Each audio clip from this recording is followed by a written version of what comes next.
Amen Aissami, vous êtes directeur adjoint de la direction du Trésor. Bonjour et merci d'avoir accepté de répondre à nos questions sur Med Radio. Merci à vous. Monsieur Aissami, tout un programme intégré relatif à l'accompagnement, le financement des entreprises vient d'être présenté à Sa Majesté le Roi. Alors, quels sont les axes contenus dans ce programme et autour desquels s'articulent? Et si vous pouvez aussi, Monsieur Aissami, nous parler des 3 conventions qui ont été signées et honorées par la présence de Sa Majesté. Bon, tout d'abord, je vous remercie pour m'accueillir dans votre émission. Alors, comme vous l'avez dit, c'est un programme intégré qui a été présenté hier devant Sa Majesté. C'est un programme qui a été conçu entre l'État, la Banque centrale et les banques pour apporter une solution intégrée à la question de l'entrepreneuriat au sens large, et plus particulièrement la question du financement de l'entrepreneuriat. Je pense que le programme, de par sa conception et ses objectifs, va nous permettre d'aller vers un nouveau palier par rapport à cette problématique qui n'est pas propre au Maroc, parce que la question du financement de l'entrepreneuriat est une question internationale pour laquelle chaque pays recherche les modèles et les solutions à apporter pour améliorer l'accès des jeunes porteurs de projets, l'accès des très petites entreprises et des PME au financement et par ricochet la création de valeur ajoutée et la création d'emplois. Donc l'approche qui a été adoptée a consisté à apporter une réponse, disons, sur trois principaux points. Le premier concerne la mise en place du fonds d'appui pour le financement de l'entrepreneuriat, lequel fonds va permettre d'apporter une offre d'appui au secteur bancaire pour faciliter le financement des TPE et des PME.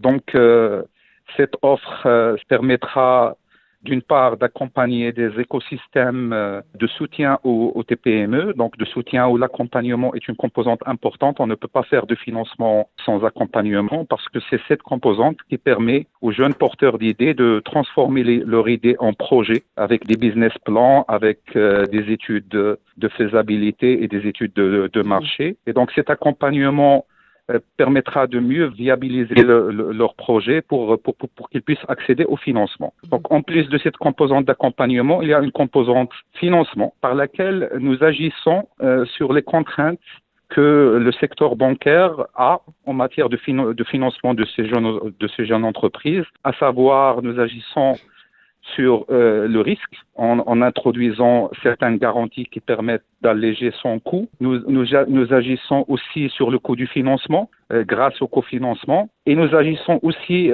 également sur ces 2 thématiques à travers d'autres mesures très importantes que la Banque centrale a adoptées, que sont d'une part le refinancement à un taux très attractif, 1,25% des prêts qui sont accordés à cette population et l'adoption de règles prudentielles avantageuses pour cette catégorie. Je pense qu'avec l'ensemble de ces instruments, les banques seront en meilleure situation pour pouvoir adresser cette population. Et d'ailleurs, les banques ont clairement exprimé leur adhésion à ce programme, ainsi que l'adoption de mesures de souplesse, de mesures de flexibilité, mais aussi sur les délais de traitement des dossiers de prêt pour pouvoir apporter des réponses positives aux jeunes porteurs de projets. Peut-être un dernier point pour clôturer sur cette question, c'est de souligner que la réussite du programme dépend de l'adhésion de tout le monde. Je pense que c'est fondamental, l'adhésion pas seulement exprimée par les banques, qui est très importante, mais aussi l'adhésion des porteurs de projets. Parce qu'in fine, c'est un prêt.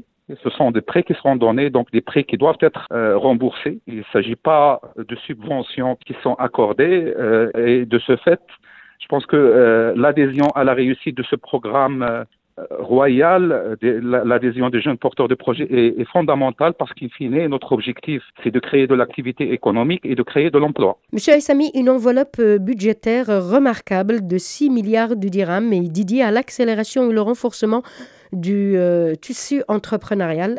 Donc, à quelle proportion cela confirme et corrobore même l'engagement fort pour upgrader l'entrepreneuriat? Oui, effectivement, vous avez absolument raison.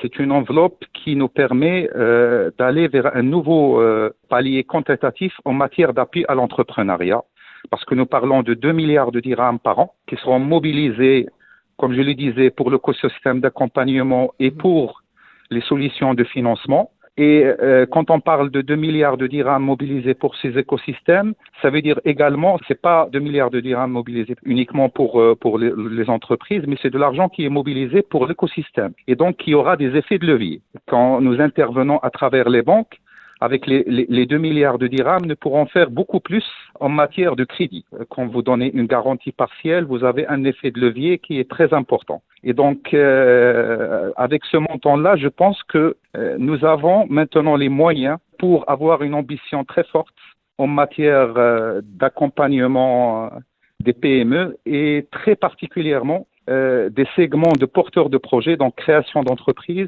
et très petites entreprises et start-up. Je pense que ce sont 3 des segments prioritaires pour lesquels nous avons maintenant des ressources beaucoup plus importantes qui sont disponibles et qui vont être allouées sur l'ensemble de l'écosystème de ces entreprises-là. Monsieur Aissami, la deuxième convention est relative à la coordination entre les différentes opérations d'accompagnement et dans toutes les régions. Alors, à quelle mesure cela offre la chance à tous les jeunes à travers l'ensemble du royaume?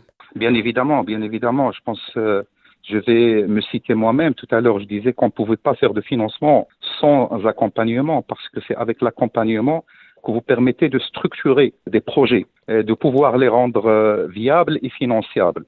L'accompagnement est une composante fondamentale dans ce programme-là. Et pour cette composante, je dois dire qu'il y a énormément d'initiatives publiques et privées.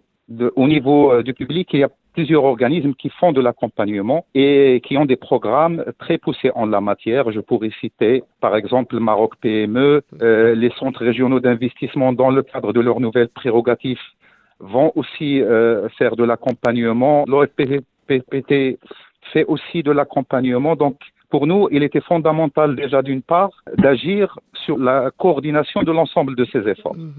Je pense que c'est le message le plus important, coordonner ces efforts pour dégager des synergies et pour que l'ensemble puisse être canalisé vers les mêmes objectifs. Je pense que ne serait-ce qu'à travers cette coordination, on pourra démultiplier les effets de cet accompagnement. Le deuxième aspect, c'est que avec les ressources financières qui sont disponibles maintenant, nous pourrons aussi aller vers de nouveaux programmes d'accompagnement qui s'appuient pas seulement sur les acteurs publics, mais également sur les acteurs privés. Je pourrais citer un parallèle avec l'expérience qu'on a eue sur le fonds Innovinvest, dans lequel nous avons labellisé des structures d'accompagnement des startups, qui après bénéficient d'un accompagnement, d'un financement pour développer leur activité au profit de ces jeunes start-upers. Donc l'accompagnement bénéficiera, comme je le disais, à la fois d'une coordination entre l'ensemble des parties prenantes et en deuxième lieu de ressources financières additionnelles qui pourront aller vers de nouveaux niveaux en la matière. Nouman Aissami, je rappelle que vous êtes directeur adjoint de la direction du Trésor. Merci encore une fois d'avoir accepté de répondre à une question sur Med Radio. Merci à vous.